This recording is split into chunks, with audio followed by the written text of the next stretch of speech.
Final day of the '94 Tour de France. This is going to be a fun day for the peloton, including one of the Benesto boys, Erwin Neibauer. He's one of the top protectors for Miguel Indurain. Erwin, I don't know that that is necessarily an official issue. Albert Bouvet, the director of competition, I think would have a problem with that. 117 racers remain of the original 189. The course disposed of 40% of the field over 3 weeks. Over 109 miles, they'll blow through 3 sprints and climb 3 easy hills from Euro Disneyland to the final 4 miles, 8 laps around the Champs-Élysées. As they have been for 3 weeks, Benesto is protecting Miguel Indurain, and Phil Liggett and Paul Sherwin are standing by with the call to race. Gentlemen. The Benesto riders, in fact, have been sprinting ahead and nipping the prizes at the top of the small hills today. It was Uriarte won the climb of the Côte de Saint-Rémy, and on the Côte de Châteaufort, González Arrieta. And so Miguel Indurain making sure his men keep a tight grip on this race right down to the very last kilometre. Jean-Francois Bernard, former leader of the Tour de France himself, and saying this year that he'll be parting company with the Benesto team of Miguel Indurain to possibly ride for another team. I think that'll be a big loss also to Miguel Indurain, because this year he put together an excellent team to ride on the flat stages, some very strong riders. Miguel Indurain alongside him would have Gérard Rouet, the man we're looking at just at the moment, Jean-Francois Bernard, Erwin Neibauer, and even Melto Mauri, a very good rider for the flatlands. And so you can see Indurain just coming into our picture there in that yellow jersey. I think, in fact, he's having a little bit of a joke with the rider alongside him there. He's not been under pressure, of course, today. The rider's accepting he's won this tour. His only worry would be a silly fall, and I'm delighted to say there's been none of those today at all, as they've completed their 188 kilometres coming in towards the centre of Paris. They have, in fact, the last 50 kilometres of the day to do right before our very eyes and before a very large crowd awaiting them on the Champs-Élysées. And it looks as though Thierry Marie has found a good pair of shorts for a lift around the Tour de France this year. And Indurain, you don't see him smile too often when he's in the race, but he's a very happy man today. Definitely, because I think he was put under pressure a lot in the last few mountain stages of the Tour de France this year, and it's starting to be a little bit jovial. But once they see the Eiffel Tower and realize that the Champs-Élysées is just round the corner, the smiles are going to go off the faces of one or two of these riders as they begin to take the race a little bit more seriously. Well, the Champs-Élysées is not very far off, and we haven't had a chance yet for the riders to see the Eiffel Tower on the horizon. That's something that a lot of riders dream about for the 3 weeks of the Tour de France, just getting back here to Paris to get onto the Champs-Élysées. And that first glimpse of the Eiffel Tower really helps them and allows them to let out a sigh of relief, because they know that they've made it. But they've still got another 8 laps of the Champs-Élysées to go, and everybody then wants to try and fight to get to the front, at least to show their friends and family that they were on the Champs-Élysées at the end of an incredible Tour de France. And this is one that the riders should be very pleased themselves to say that they have finished this race. 117 coming in from the 189 who started. One man in the pack here, Guy Newlands, the Belgian rider, riding his 15th Tour de France, which puts him in #2 position now of the all-time competitors in this race. Joop Zoetemelk, who rode 16 and indeed finished all 16 tours, including, I think it was 6 second places plus his victory in 1980. He's the outright leader, but Guy Newlands completing his 15th tour, and there's only 2 tours very early on in his career which he didn't finish, so a tremendous record. He's lying 89th in the race today as he comes in towards the finish. And it looked as though Miguel Indurain having a joke there with Alex Zülle, the Swiss rider, who we thought would have given Indurain a real challenge this year, but he's now set to finish over 20 minutes behind in 8th place. And there it is, Paul, the Eiffel Tower. The Tour de France will now know they are in Paris, and all they've got to do now is turn the style on the Champs-Élysées. These guys have been looking forward to seeing the Eiffel Tower for about 3 weeks and 2,500 miles. When they make the Champs-Élysées, 8 laps of 4 miles each, and then close to the 1994 Tour de France. Like the other 21 teams in this year's tour, Team Gans members have certainly been depleted, but not Eddie Seigneur's stamina. He is the man moving up with the sunglasses on his head in the breakaway. Here's Phil and Paul. So the riders coming through now to start their 3rd lap of 8 here on the Champs-Élysées. And the field trying to chase down this breakaway group of 5. Jörg Müller, Bo Hamburger, Arturus Kasputis, Frankie Andreu and Eddie Seigneur. And the lead now is up to a little over 20 seconds. And this is these are the 5 riders who broke away on lap number 2 of 8 here. And it was all started indeed by the rider in pink, Kasputis. And the gap is building. Well, Frankie Andreu told Paul Show he was thinking of a possible victory on the Champs-Élysées. I don't know, he's a reasonably good sprint finisher. I don't think he would ever match up to Jamaluddin Abdu-Japarov, so if anybody's going to win here today, I think they've got to win alone.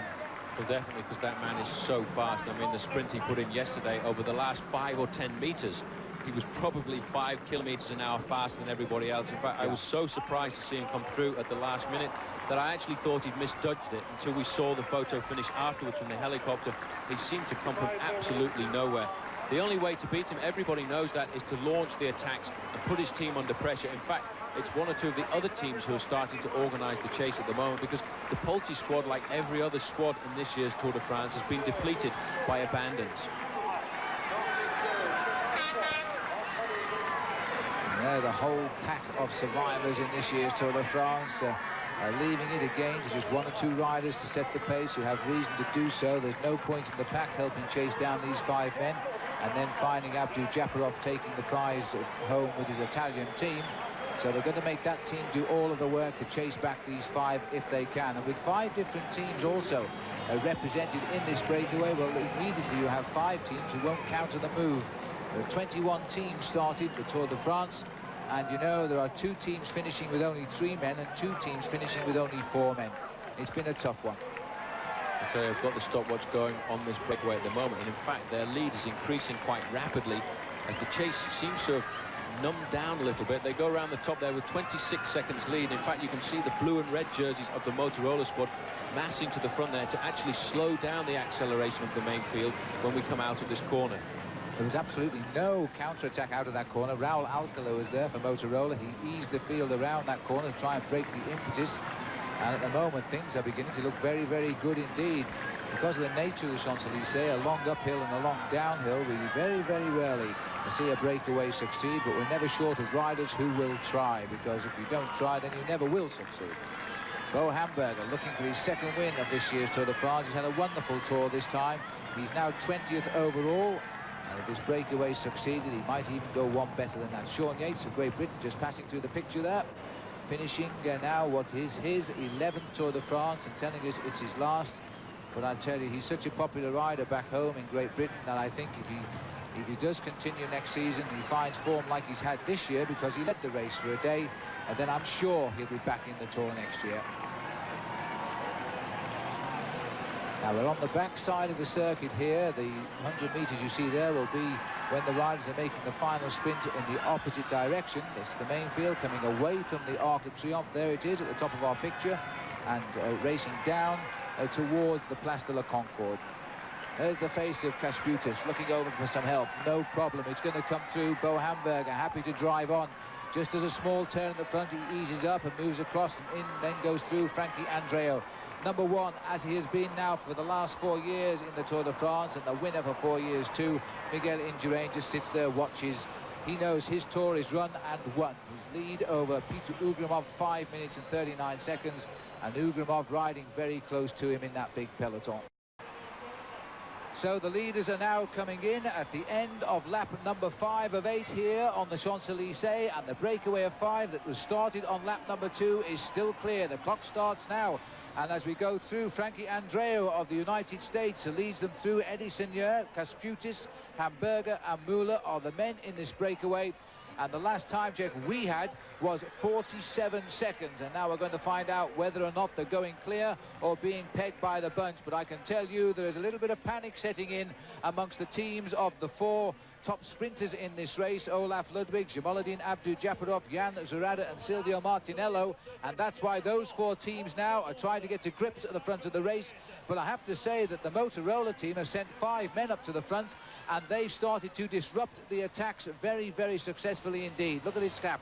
That's an incredible gap. It's obviously going to be over the 45-second mark, and Motorola are not the only people who've sent someone up, because there is also Francis Moreau, the former world pursuit champion. He's 4th or 5th in line there to stop the guys at the front, getting a good organised chase, and it's almost going to be on the minute. 50 moving clear, and there aren't so many riders there at the front actually putting a concerted effort in to chase down this group of 5 men who've been at the lead with 6 laps to go. Well, Frankie Andreu has ridden 2 tours before this. He finished 110th in 92 and 89th last year, and now he's riding his 3rd and is about to finish it. So we now have the riders are on lap number 6, so we've still got 2.5 laps to go to the finish. That's about 19 kilometers still to race, and they've built a lead of 57 seconds over the field.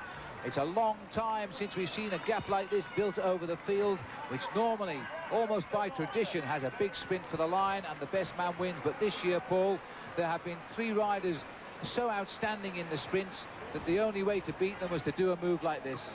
Definitely, and if they'd had their teams with them, they would have been able to keep it all together. And everybody realized that this was the last chance they've had of getting a victory. It's been such a difficult Tour de France over the last 9 days because we've been in the mountains.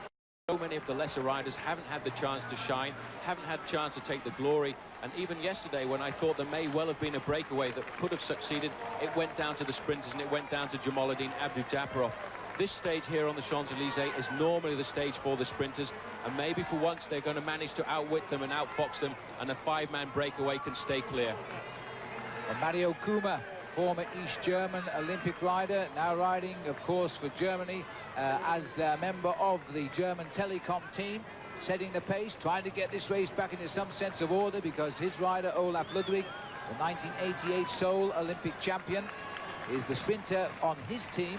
But you know, although the average speed last time has dropped down to a mere 54.5 kilometers an hour, which is unbelievable, they are not getting any closer at all. The time check at the start of lap number 6 of 8, 57 seconds. You can see now with the gaps between the wheels down there that the Tour de France is now under extreme stress.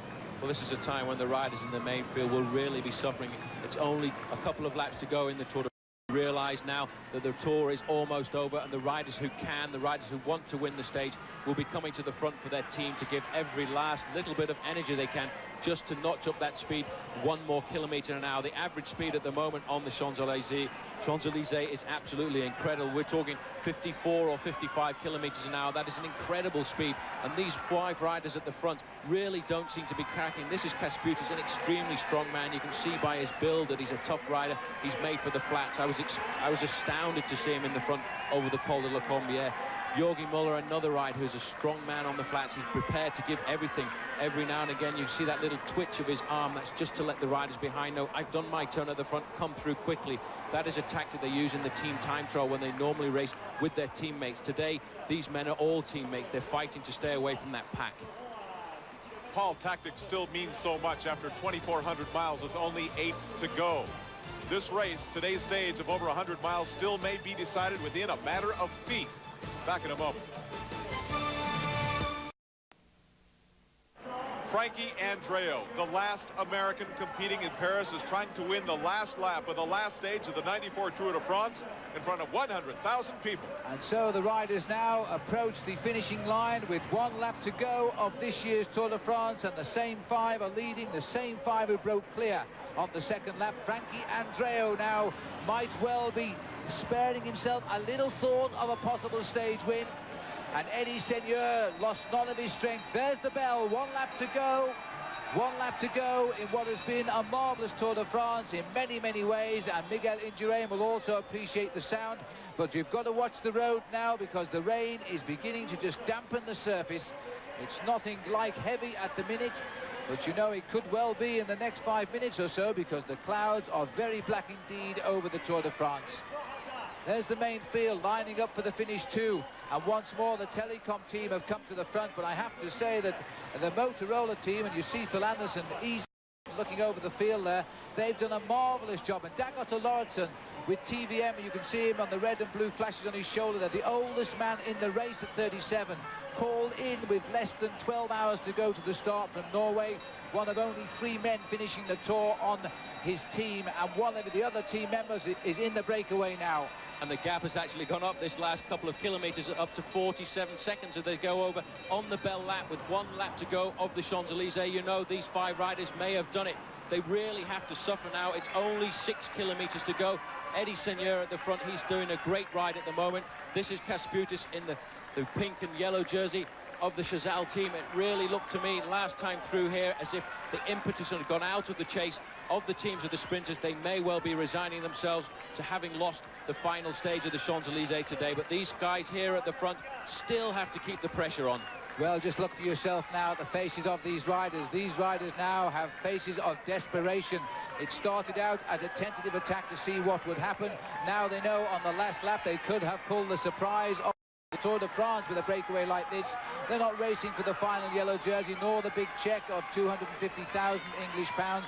They're racing for the glory of the stage win in Paris and to outwit the sprinters who have dominated the big bunch sprints. Men like Jamaluddin Abdu-Japarov, Jan Zarada, Silvio Martinello and indeed Olaf Ludwig. They had to break away to beat them, and they've done it so far, but they've got to be ever so careful now on the cobblestones here. They will become very, very slippery indeed with this film of rain which is now falling on the Champs-Élysées. And you know, it looks very much to me now as if the chase has gone from the Telecom squad. They didn't have the power, and in fact one of the GAN riders there was just putting his arm up because he looks if he believes now that that group of 5 men is going to stay clear. The attacks are coming along now. This is Rolf Sorensen who's going away, straight away marked by the little Mexican rider Raul Alcala. Alcala is there to protect the man in the break there. And Frankie Andreu, Sorensen's going down there. You can see the Champs-Élysées is starting to get a little bit slippy, and there also from the Carrera squad was Mario Chiesa. There was some very cautious braking and turning there down the top of the Champs-Élysées under the shadow of the Arc de Triomphe for the last time. Now they race right down the back of this beautiful road, dead straight and normally jam-solid with traffic, as it no doubt will be about 3 hours from now. But this is the arrival of the great shop window of France's sporting year, the Tour de France, and you know they could even find themselves with a French winner here with Eddie Seigneur, the rider in white just off our camera. Kasputis comes through. Bo Hamburger had the taste of victory once and likes it and wants it again. He goes through and off. Jorgi Müller, former champion of Switzerland, when we once saw him slam into a wall at 50 miles an hour in a world championship, and he got up from that. He's in the breakaway now. And there's the group, and you know they could hang on. I think they may well do, even though the last time check we got was down to 38 seconds. There's no team chasing them now. This is Thierry Marie from the Castorama squad, the Norman rider who's pushing it forward to try and get across to them. But still, the main pack is spreading across the road, which means the impetus has gone out of the chase. These riders have just got 3 or 4 kilometers to go with 30 seconds to lead. It may well be that they can pull it off. I can only keep my fingers crossed for them, because one of these riders, it may well be he's going to walk away with what I think is one of the most beautiful stages to win in the Tour de France, the stage on the Champs-Élysées, the one that everybody knows. Paul, Frankie Andreu could become the first American since Jeff Pearson, 1987, to win the final stage of the Tour on the Champs-Élysées. On his 3rd Tour de France, known as a great overall rider, excellent all-around, the consummate professional. Certainly has matured on this tour, and at 27, remember something, that's when Miguel Indurain really matured as a professional rider. Frankie Andreu, the last American left here in Paris, making his move to win his first ever stage.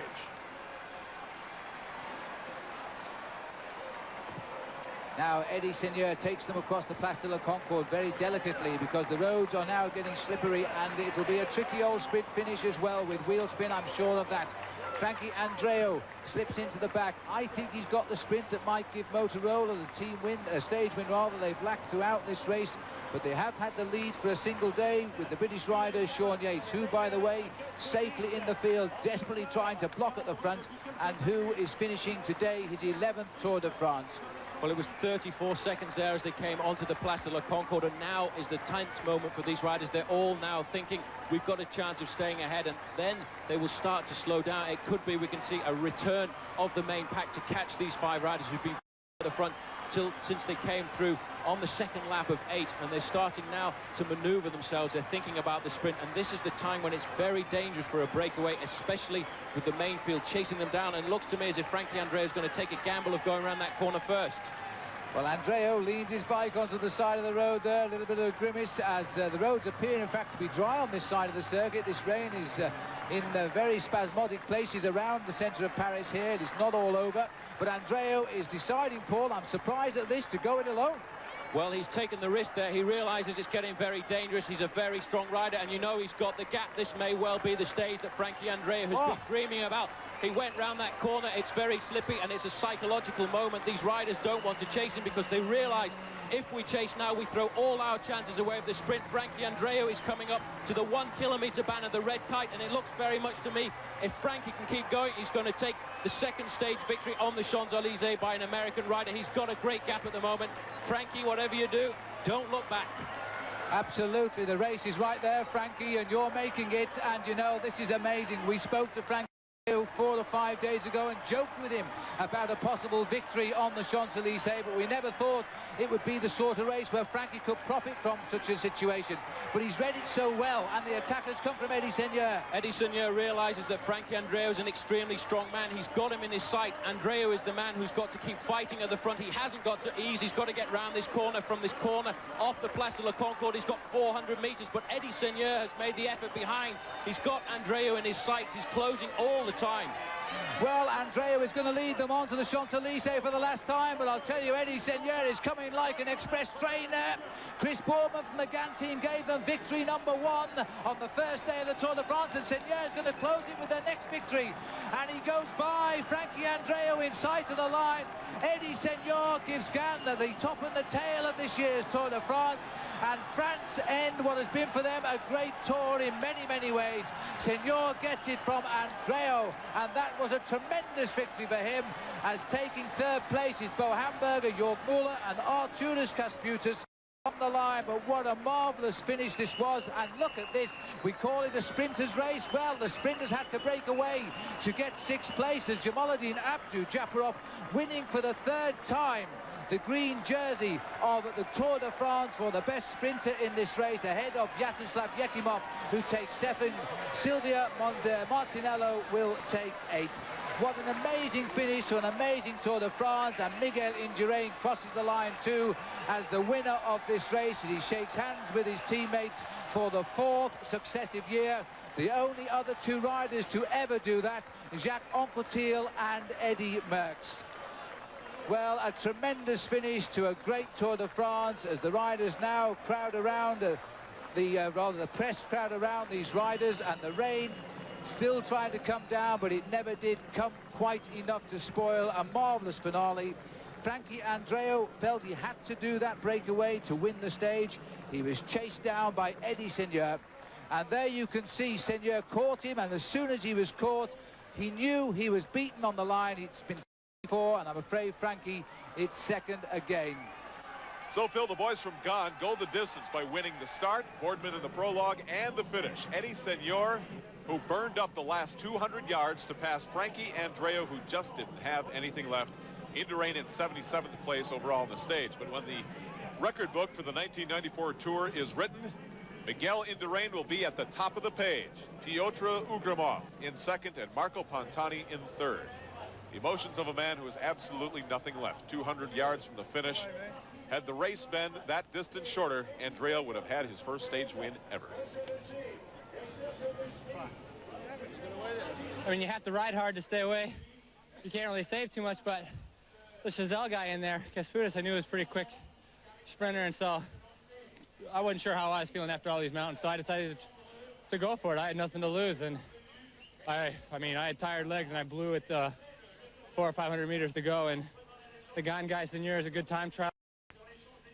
I mean, I saw him coming, but I was giving everything I had. I couldn't have gone any harder, so that's the way it is.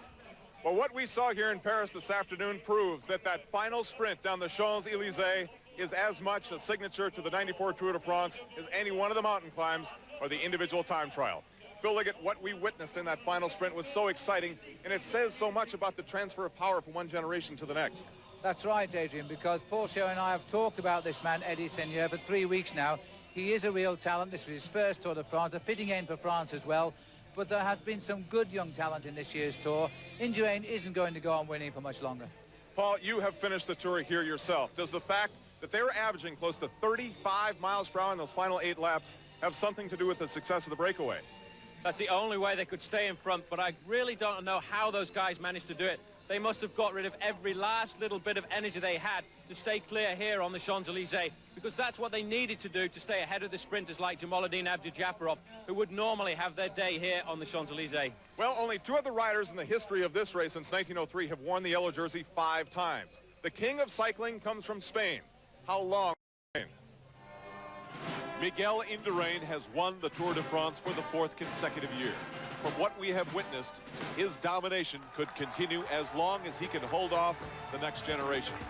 The generation now ascending the throne of power in the sport that perhaps demands more of the athlete than any other on earth.